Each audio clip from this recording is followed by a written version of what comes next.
Good morning, everyone. It's Tuesday, October 14th. It's just after 10. This is an open door, and it's our regular Tuesday 10 a.m. gathering where we get together to talk about the daily lessons of A Course in Miracles. And we're using a book that I wrote in 2019 called Training Wheels. So we take the lesson of A Course and it's translated into sort of everyday language. And we go through, we do a brief meditation, and then we talk about what the lesson means for us. For most of us, the lesson has deepened and changed from the first time that we perhaps read it. Or maybe we're not familiar with the lessons at all, and this is the first time you've ever heard them.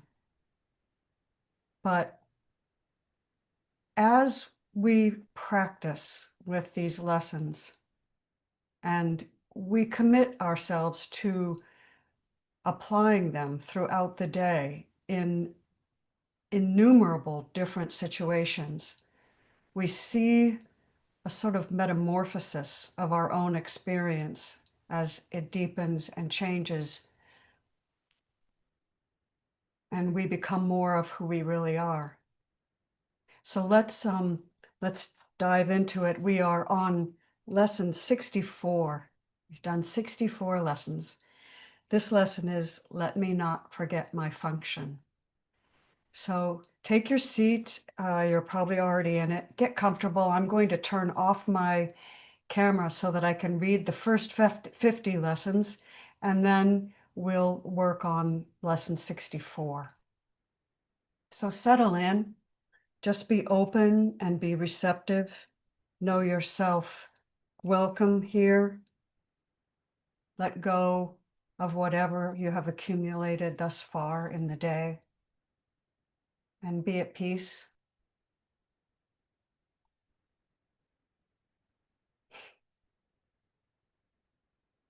Allow yourself to relax into the words. Notice how the words resonate in your body, in your heart, in your mind. Pay attention to the way the words make you feel.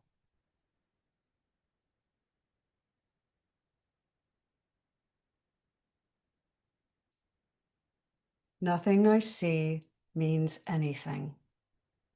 I have given everything I see all the meaning it has for me. I do not understand anything I see. These thoughts do not mean anything. I am never upset for the reasons I think. I'm upset because I see something that is not there. I see only the past. My mind is preoccupied with past thoughts. I see nothing as it is now. My thoughts do not mean anything. My meaningless thoughts are showing me a meaningless world. I am upset because I see a meaningless world. A meaningless world engenders fear. God did not create a meaningless world. My thoughts are images I have made. I have no neutral thoughts. I see no neutral things. I am not alone in experiencing the effects of my seeing. I am not alone in experiencing the effects of my thoughts. I am determined to see. I am determined to see things differently. What I see is a form of vengeance. I can escape from the world I see by giving up attack thoughts. I do not perceive my own best interests. I do not know what anything is for. My attack thoughts are attacking my own invulnerability. Above all else, I want to see. Above all else, I want to see things differently. God is in everything I see. God is in everything I see because God is in my mind. I am not a victim of the world I see. I have invented the world I see. There is another way of looking at the world. I could see peace instead of this. My mind is part of God's. I am very holy. My holiness envelops everything I see. My holiness blesses the world. There is nothing my holiness cannot do. My holiness is my salvation. I am blessed as a son of God. God goes with me wherever I go. God is my strength, and God's vision is God's gift to me. God is my source. I cannot see apart from God. God is the light in which I see. God is the mind in which I think. God is the love in which I forgive. God is the strength in which I trust. There is nothing to fear.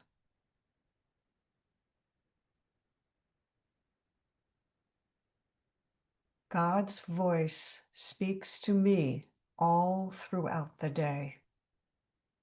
I am sustained by the love of my Creator.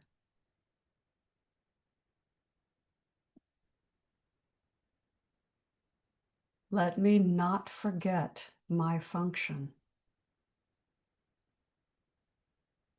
Let me not forget.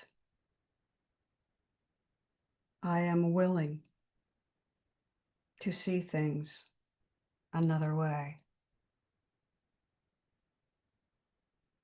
Let me not forget.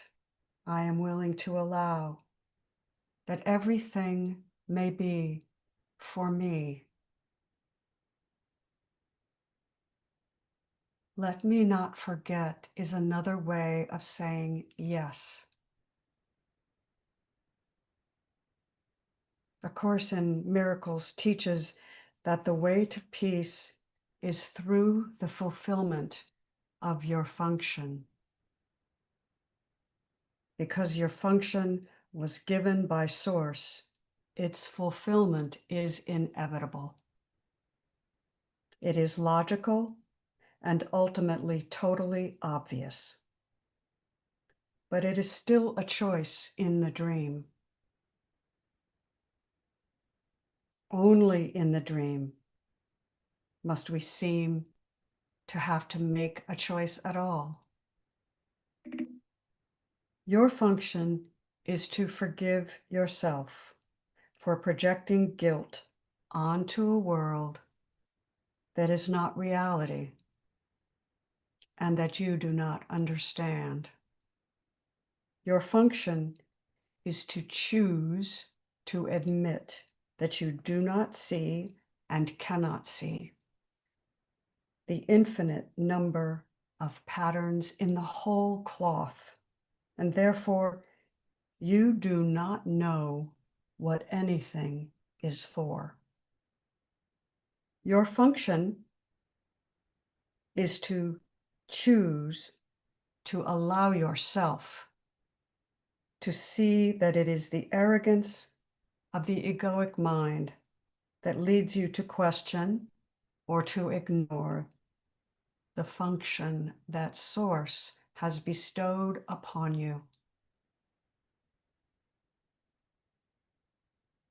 When I forgive, when I choose to forgive, a space is opened in my mind. Source has given me this space, and when I choose forgiveness, it becomes available to me. I let go of needing to be right about my judgments. And in that letting go, everything is given to me. I do not need to discover a star, to create the next billion-dollar company, or to find a perfect mate. I need only remember who or what I am.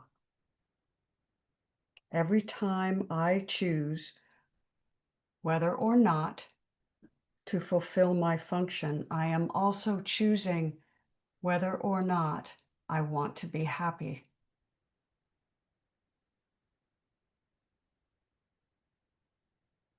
My function, our function, is so simple, but its application appears so complex.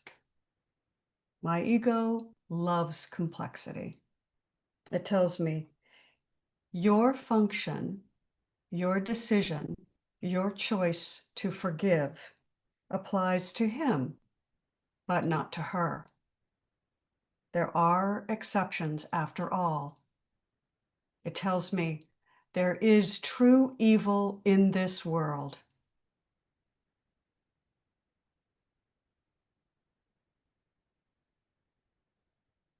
This is how, little by little, the personal mind undermines the truth.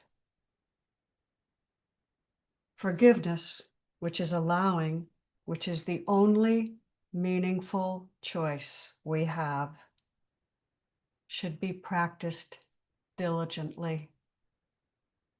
But love is whole, and it will help. Once you proclaim your function, Source will send everything you need to practice it. You need not travel far. You need not go on retreat. You have declared your desire, and it will be met perfectly. Love has powers far beyond the ego's imagination. Are you willing to be the instrument of love's creation in every moment, and to forgive yourself when you forget? Today, you practice only remembering. There are only two teachers to listen to, the egoic mind or the voice for God. Which do you remember most regularly? Which do you listen to? Do you notice that you're changing your allegiance to one or the other? And in your own personal experience, which one makes you happy?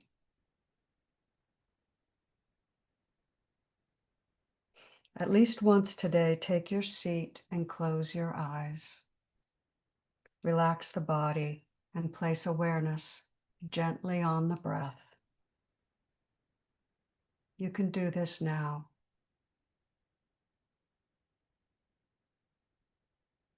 Relax even further.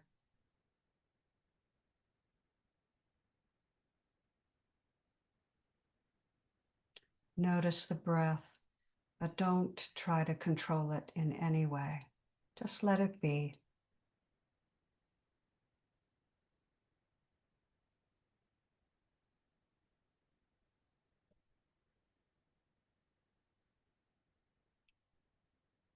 You may notice that on the out-breath, you sink a little more deeply into peace.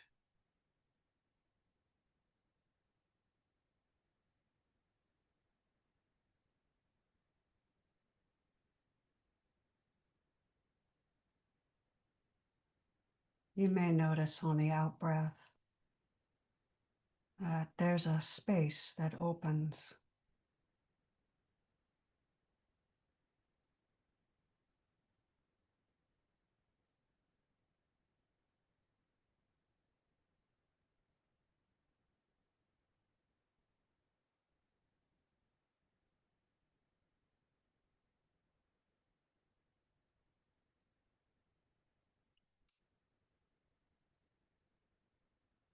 When you're ready, say in your mind,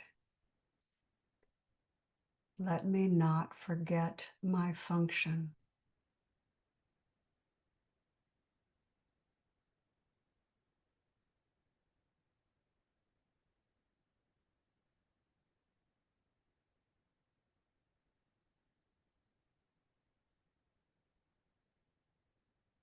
Let me not try to substitute my will for God's will, the will of Source.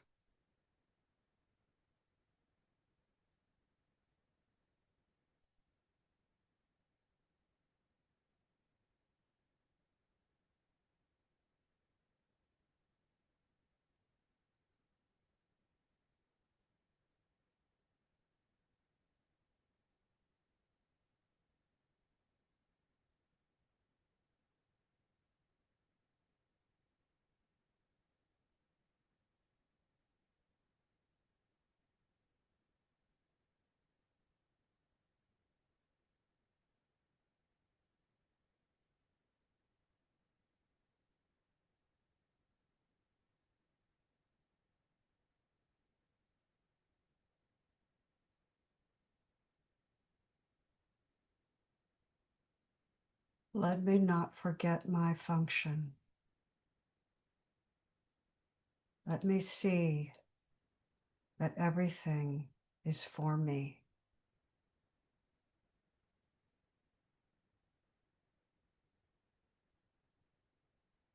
When you feel tense or contracted, when you notice that you're resisting, give yourself a pause.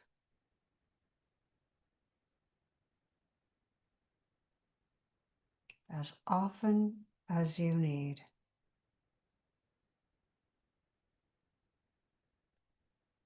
And repeat this lesson. Let me not forget my function.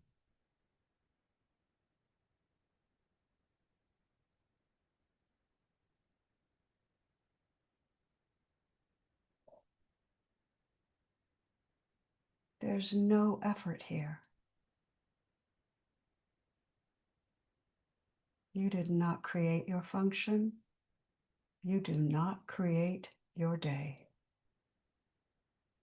It is all just happening. Be happy that you know your function. Rest in the joy of knowing what you are, God's being.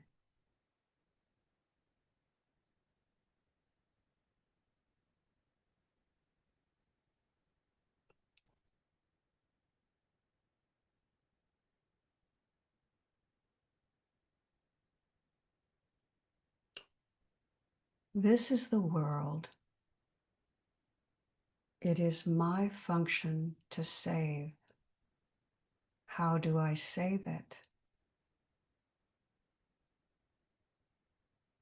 By allowing it, by remembering, by forgiving all that I see before me. And I am happy for it.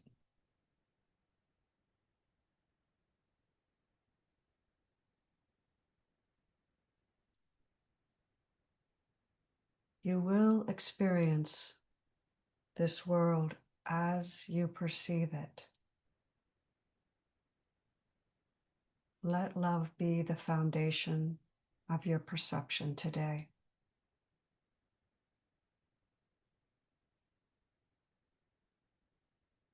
Let me not forget my function.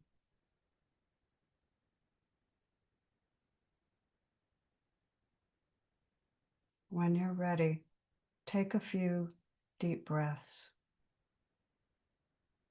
and come on back.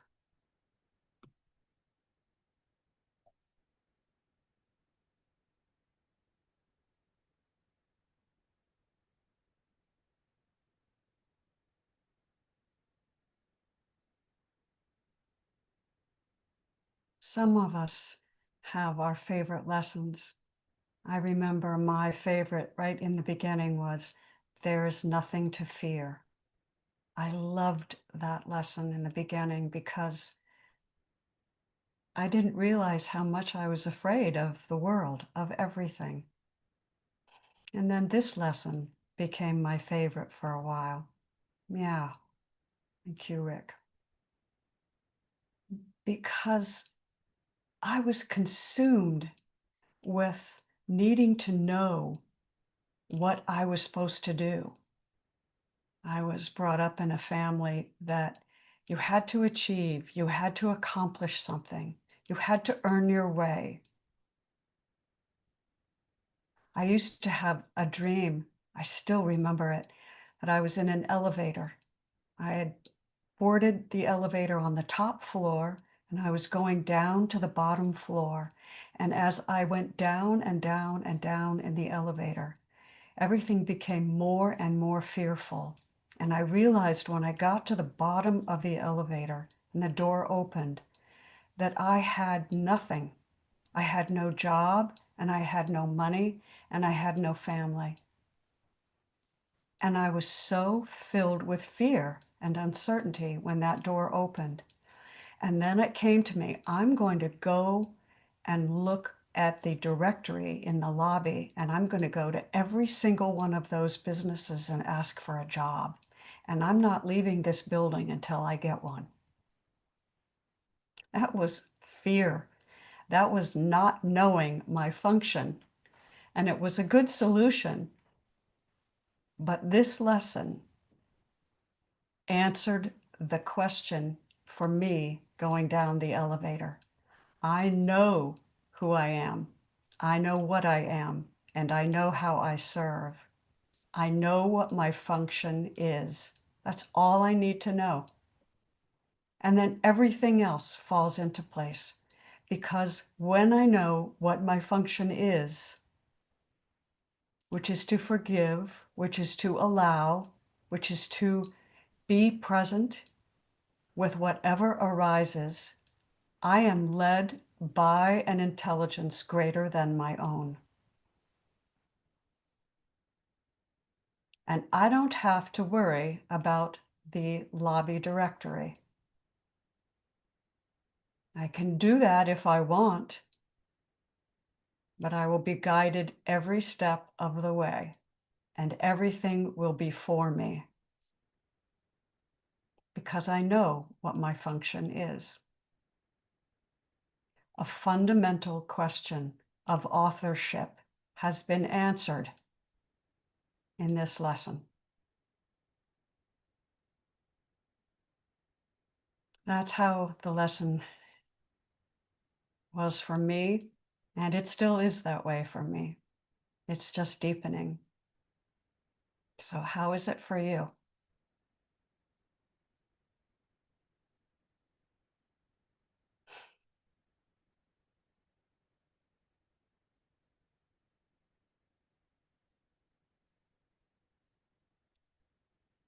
Livy. Good Thank you. morning. Good Thank, morning. thank you so much for that. Um, I continue to be truly amazed at how truly smoothly my life goes when I just stay open and to be an instrument of peace, to allow to not allow. I used to say that I would allow, and I'm like, who? Like that sounds so, you know. And but when I am when I am in consciousness, when I'm conscious enough to recognize the truth of what I am and what everybody else is, I hear things coming out of my mouth that I didn't plan to say that. And it appears to be exactly what this person was needing at that moment. And it wasn't me. And just really recognizing, and I've been experiencing, and I have a feeling y'all could tell, um, I was getting a little bit, I was getting a lot caught up in ego and in the different roles that I've played in my life, and just really recognizing the dependency that I had on other people, on anything out there, you know. And it's just the biggest gift to recognize that it's not out there. And I think I was sharing with Rana that I truly got the understanding that I am that. I have, so much of my, and into my adult life, the ego telling me, you're not enough, you're not smart enough, you need validation from others in order to even have any sense of who you are. I really had that dependency on other people, and moving away from that. And I'm grateful for the compare and contrast that I'm able to, my life before the ego took me down a rabbit hole.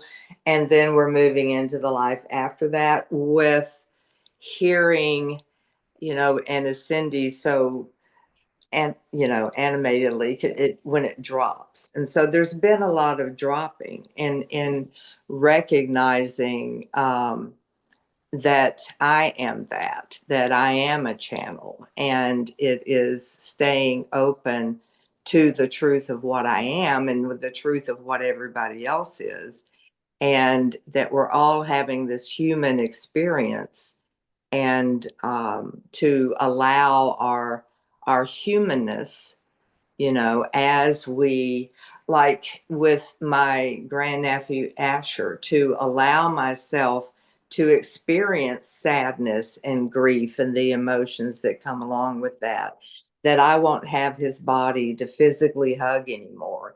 Rush just got a new drummer, and it's a female, and he and I would be talking about that, I'm sure. And to recognize that, yeah, I miss the physical touch, and he's with me all the time. I can't, I've already been talking to him about this new drummer. It's just nobody nobody's not here.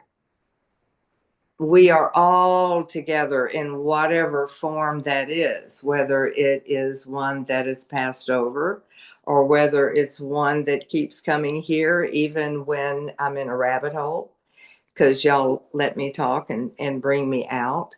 So I'm grateful now to recognize, because so for so long I didn't want to feel, and to recognize the importance of having the human experience without attachment and without getting caught up in the ego mind, and to recognize that I'm actually a vessel that's being lived through, and that I can be with someone in pain without becoming the pain, and be with them in that. And so it's, I hope this is making sense, but I really appreciate the the truth of what I am, and I appreciate um, the recognition of the ego and how it wants to bring me away from that. And so I'm grateful today to be more in the truth of what I am, and to be able to come and talk with y'all about this, and cry with y'all when I need to cry about things, when I'm having a human experience. And so it's yeah, so it's everything is sinking in, and just so much of what you were saying and was just resonating, and finding a home, and to live in. So thanks for letting me share. Thank you. Thank you, Livy. Yeah, this human experience. What an amazing experience, huh? Yeah, yeah. So we do get lost in it, right? That's part of the experience. That's the whole thing, getting lost in it, immersing ourselves in it, jumping into the swimming pool. Uh, that's that's all part of it. It's having that. What a rich experience it is. Hmm? Yes, yeah, letting go and dying to those things that don't work Yep, for, or that aren't us. It's not that they don't work anymore. It's just that that's not the truth of who I am. that's right. So, yeah. That's right. Next. Welcome, Tina. I want to say that too, also. Yeah, it's nice to have you here. Thank you for joining us. It's a pleasure. Yeah. Thank you for welcoming me. Yeah, absolutely. I I want to share a little bit of what Liv was just saying. Like, I was talking to Sandy this morning about how life just kind of happens and we kind of get jump into it. And I'm retired and and I was pretty much working full time the past like 6 weeks. And I was like, last week I had off and I was like, ah, this is what it feels like again. It kind of like just sucks you into the the and you forget. You really forget when how the peace and the time that you have, and time is so valuable. And it's like, oh, this is what it felt like to not have to work again, you know? So I totally agree with you that it's so easy, and I'm so glad that I'm here. And thank you for welcoming me. Thank you. Thank you, Tina. Sometimes if I really want to get into conspiracy theories, I can, I can, it comes to me that this world purposefully drags us in and doesn't let us go. It grabs us through a mortgage, through our kids, through paying off our debts, through having to have a car and buy the next thing and pay for health insurance and all the things that force us into slavery. And then we don't have time to think. And who profits off that? Who profits off of that? And that's for me, part of the revolution is saying, no, I am worth more than that. And when enough of us do that, then things will change. But that's a consciousness shift. And I'm so grateful, as you said, Tina, that I have the time to do this. I'm so grateful.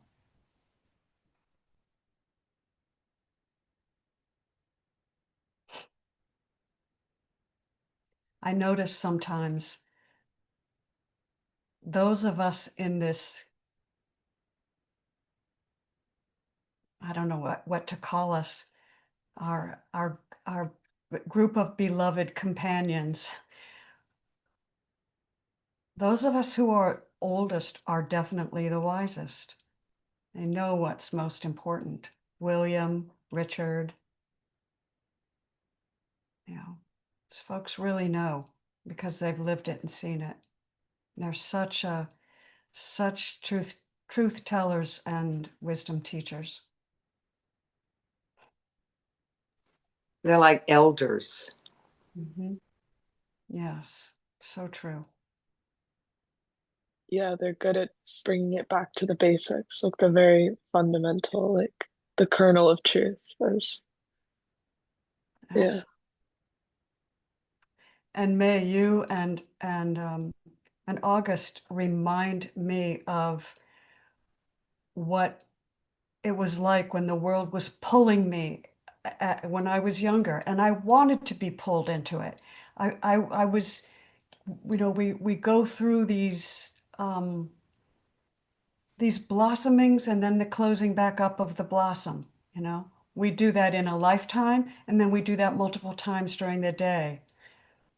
And in each one of those movements, it feels perfectly natural and perfectly right. Yeah, everything is for us. Yes. But it is like, it's such a relief to like kind of to be exposed to these like teachings like now instead of like having like I don't know how many ever more years of just like stress spiraling or something where it's just like it is like when you break things down to their fundamental basics and you like are able to understand truth and not just understand it but like feel it in your body. It's such a different experience and it's all very new to me, but it's like it I know that it's real. And like being able to like commune with all of you guys, it's like it is like with these like I don't know, it's like being able to recognize like everyone as just individuated expression and like and just ego is death and it's like yeah, there is no death in actuality. Like it's all just forever. Last night in the theater at AMC they were playing The Dark Crystal and I went with a friend and that movie is literally like it finished and I was like this is the Course in Miracles. Like the like like she's like my friend was like is like curious because I kind of just like talk about it but like she's like maybe I should get into I'm like you have to choose to get into it but like that movie is basically like it's like the Skeksis or the ego, the death. They're consuming. They're mindless. They're brainless. They're like they want is power. And then there's the mystics, and they're like peaceful people, and they like when they come together, they become these light beings. And at the end of it's this like Jim Henson from the '80s, super sick. Yeah. Yeah. Thank you, May. What was the name of the movie? The Dark It's Crystal. yeah. Okay. It's a beautiful, beautiful movie, isn't it, May? Yeah, it's a children's story, but it's beautiful. Yeah. It's all puppetry. Like it's super sick. Yeah. Yeah. Thank you. Alka, good morning. Good afternoon. Good afternoon. I'm tempted to ask May how old is this movie? Is this a new movie or It's from the '80s. okay? Yeah. Like I watched it as a kid. Like my dad was into it. And then, yeah. Okay, Wow. thank you. Never heard of it, but anyway. So what I was going to say when you mentioned about uh,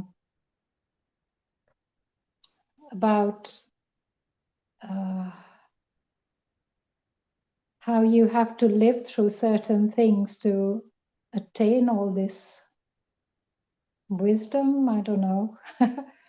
I remember I was reading Krishnamurti at the age of 16, 17, didn't understand a word he was saying, didn't make any sense to me. And then I read the Bhagavad Gita, didn't make any sense to me. And now I know exactly where they're coming from and what they are saying. I think you have to, or not you, but for me, certainly, I had to live my life, go up, go down, come up again to be able to understand what all the scriptures are talking about. I think if I hadn't done that, I wouldn't be able to, I might understand it, but I wouldn't be able to relate to it at all. So yes, at some point I went down into bitterness, anger, resentment, and the divine sat back and watched me do it. But at some point, I realized, what am I doing to myself? And I started to pick myself up.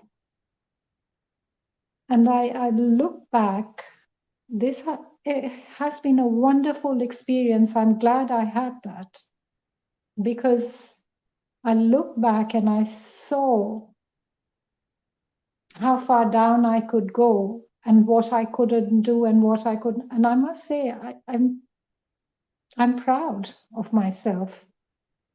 Of even in my bitterness, etc., there was only so far down I could go before I pulled myself out of it. So it's been a good lesson for me in life, and given me the ability to understand what other people talk about. And I couldn't have understood it at the age of 18, for sure.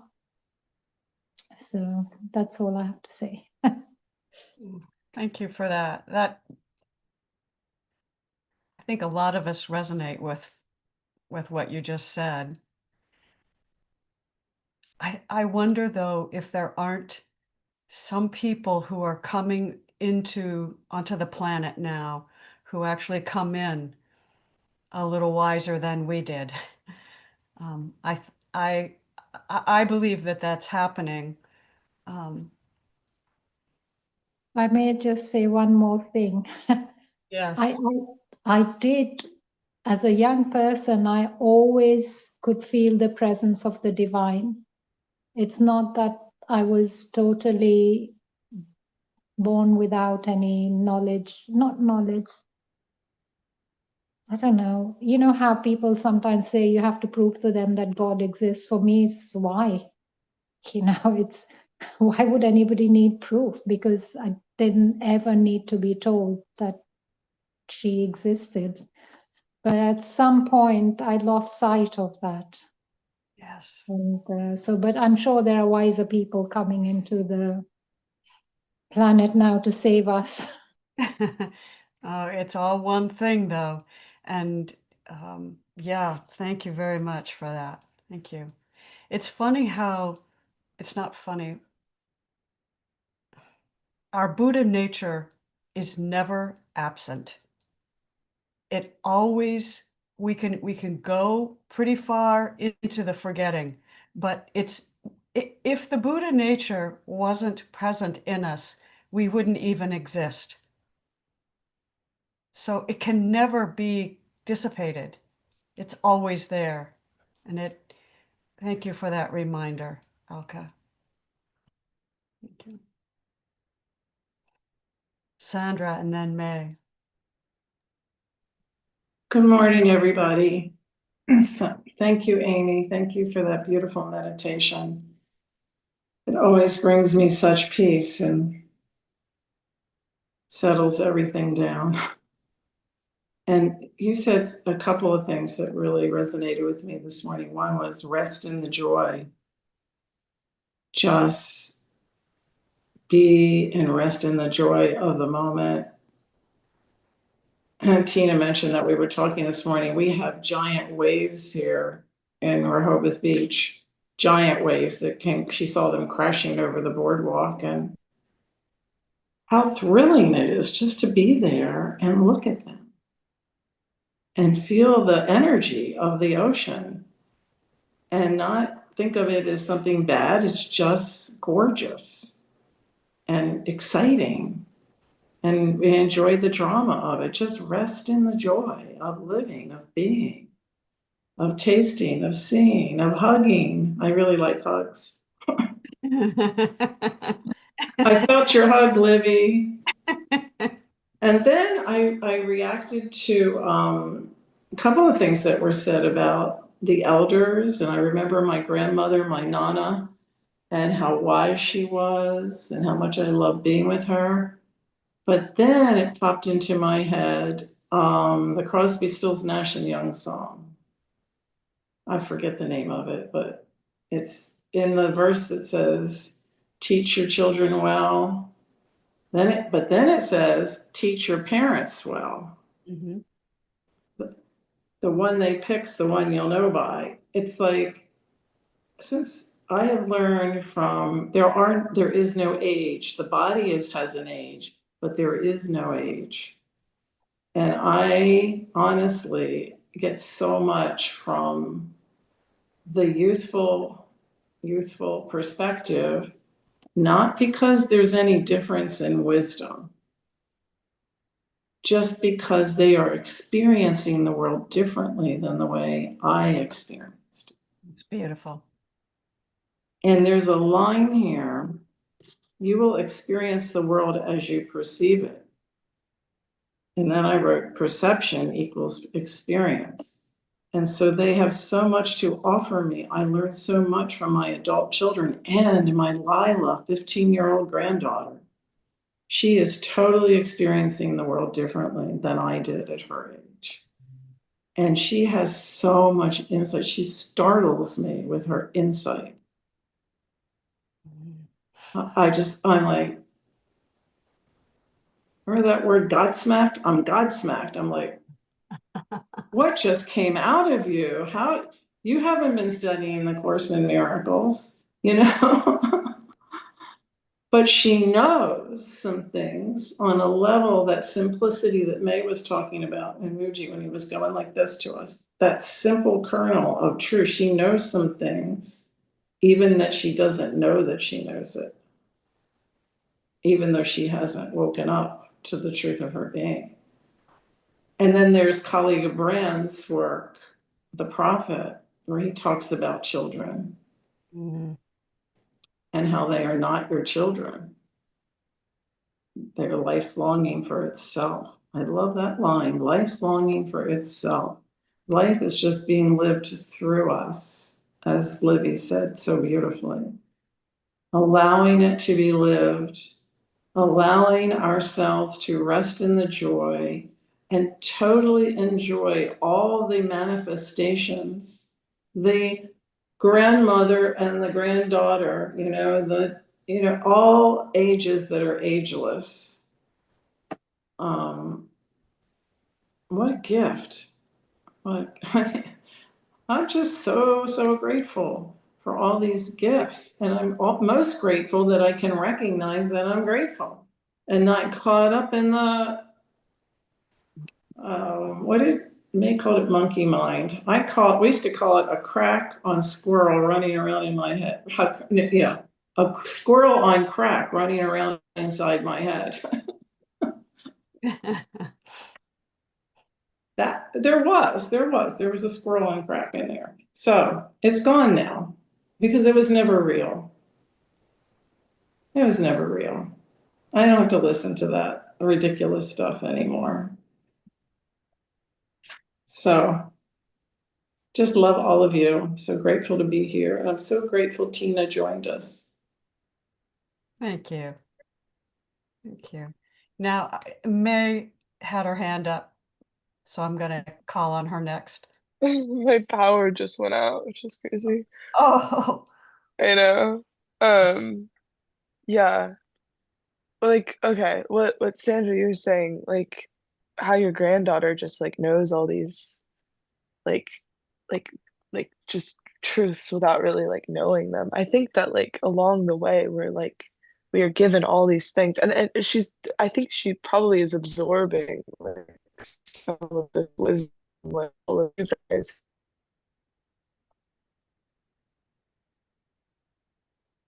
thing where it's oh, like she knows but she doesn't know.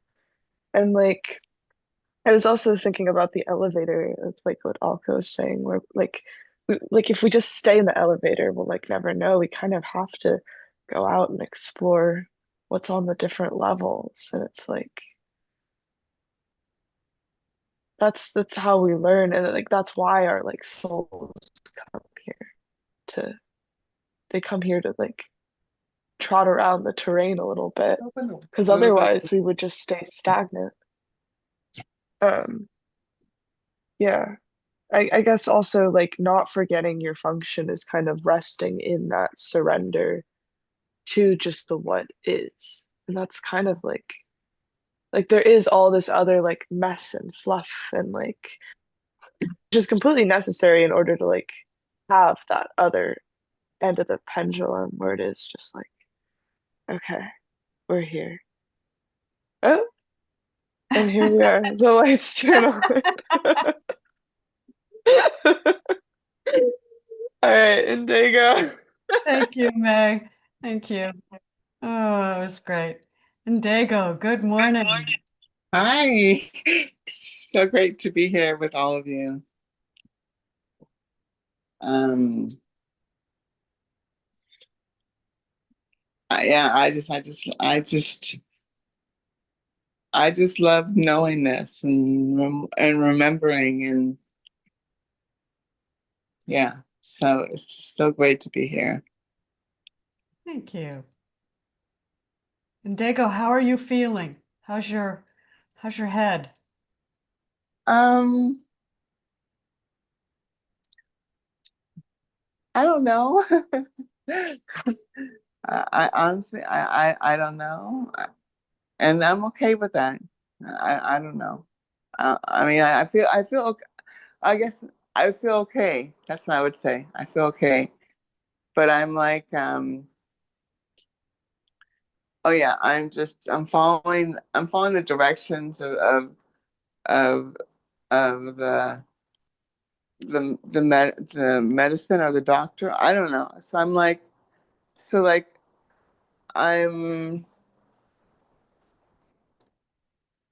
yeah, I'm just yeah, I'm following the directions of I'm yeah, so that's what I'm doing is I'm following the directions of the medicine, or not the medicine, but the 40-day program. I'm just following the directions of just doing that. That's what I'm doing. And I'm taking the medicine. So I'm taking the medicine. Um um yeah, I'm taking the medicine um twice a day, in the morning and the evening. And so yeah. Honestly, I don't have any recollection of what happened. Um, so yeah, but I do know I was doing a lot. I was, and I was overdoing it. Um, and actually, I didn't really even choose to really overdo it. It was just oh yeah, I needed to get it done, the work done, or whatever. And it just really it was too much. It was too much for me. It was too much for my body. Uh, it was too much for me. And um, yeah, so that's what happened. But I mean, I'm glad it happened because you know it's what I needed. So and I trust everything. So Well, we're um, glad you're here, Dago. We're glad you're here. We're glad you joined us, and we hope you rest. thank you. I love being here. Love having you here. And we'll see you again because we're going to be here. We're going to be back here at noon. But before we leave, Richard, you're up next at the table. And Dago, thank you. Mhm.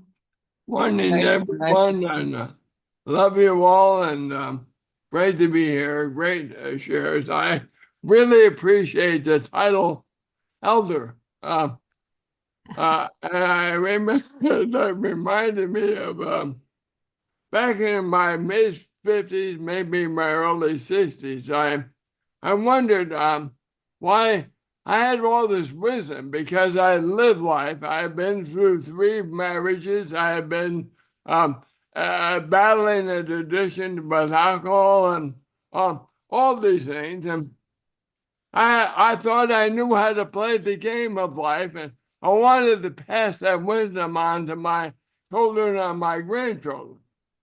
I found out really quick they didn't give a shit.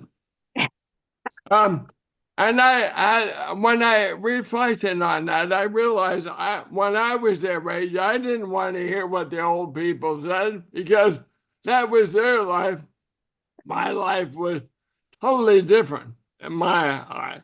So I had the idea, I might write a book, get all these older people, they share their stories with me, and I would publish a book, and depending on the number of articles in the book, I would divide the profits from the book to them.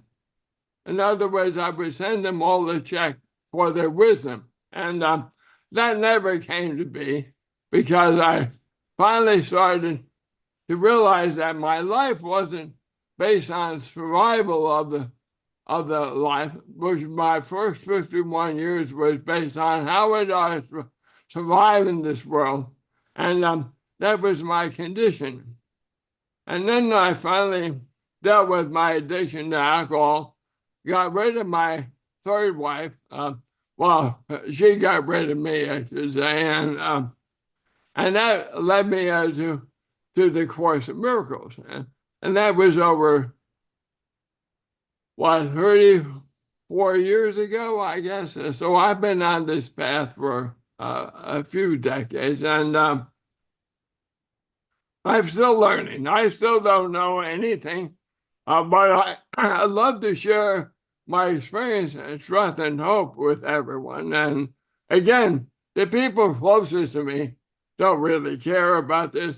Matter of fact, my son was here a couple of years ago, and he always tried to cajole me by talking as if he understood what I was all about. And finally, a couple of years ago, we were sitting in the kitchen having this conversation, and spirituality came up, and he finally said, "Dan, I think it's all bullshit."